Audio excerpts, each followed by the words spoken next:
Pre release కంటే ముందు trailer release అయిన తర్వాత ఇప్పటి నుంచే టికెట్లు బుక్ అవుతున్నాయంటే వేరే దేశాలలో, అది మన తెలుగుడి పవర్. సో అట్లెందుకు అజ్ఞాతవాసి తర్వాత త్రివిక్రమ్ గారు అరవింద సమేత బ్లాక్ బస్టర్ ఇచ్చారు. ఆచార్య తర్వాత ఇప్పుడు ఇది కూడా హిట్ ఇస్తారేమో. అన్ని రోజులు ఒకటి లెక్క ఉండవు కదా. సో హాయ్ నమస్తే అందరికీ. సో మన ఎన్టీఆర్ అన్న మూవీ ట్రైలర్ అయితే రిలీజ్ అయింది. చాలా మంది కొంతమంది ట్రోల్ చేస్తున్నారు, ఏమనంటే ఇది ఆచార్య మూవీ అలాగే ఉంది, ఫ్లాప్ అవుతుంది అని అంటున్నారు. చాలా ట్రోల్ చేస్తున్నారు. బట్ ట్రోల్ చేయడానికి కూడా ఒక లిమిట్ ఉంటుంది. మీరు సినిమా చూసిన తర్వాత మీకు నచ్చకపోతే మీరు చెప్పచ్చు ఇది నచ్చలేదని చెప్పి. సో సినిమా రిలీజ్ కాకుండా ముందు మీరు డిసైడ్ అవ్వడం అది కరెక్ట్ కాదు. సో ఒక ఆడియన్స్ సినిమా చూసినప్పుడు తనకు నచ్చింది చెప్పడానికి రైట్స్ ఉన్నాయి, కాదన. బట్ సినిమా రిలీజ్ కాకుండా ముందు అంటే మీ వ్యూవర్షిప్ కోసం సినిమాని తగ్గించడానికి ఇది మాట్లాడడం కరెక్ట్ కాదని నా వే. సో మీ ఒపీనియన్ మీకు ఉండొచ్చు, బట్ సినిమా చూసిన తర్వాత ఒపీనియన్ చెప్తే బాగుంటుంది.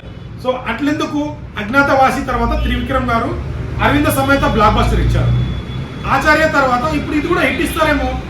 అన్ని రోజులు ఒకటి లెక్క ఉండవు కదా.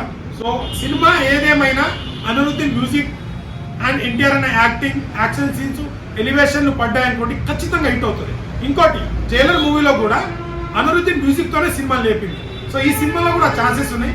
ఎన్టీఆర్ అన్న డాన్స్ కానీ, యాక్టింగ్ కానీ, డైలాగ్స్ కానీ చాలా బాగున్నాయి. కొన్ని విజువల్స్ అయితే చాలా బాగున్నాయి.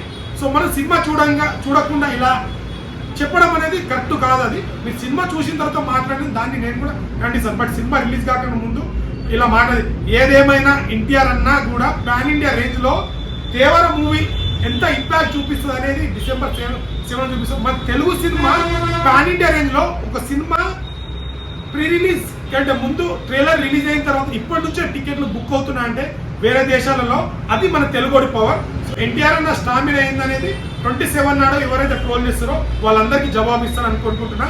సో నచ్చితే లైక్, షేర్, సబ్స్క్రైబ్ చేయడం మాత్రం మర్చిపోకండి. మళ్ళీ ఇంకో మంచి కంటెంట్తో వస్తాను. సో దేవర 27 థియేటర్లో మిస్ కాకండి. Thank you.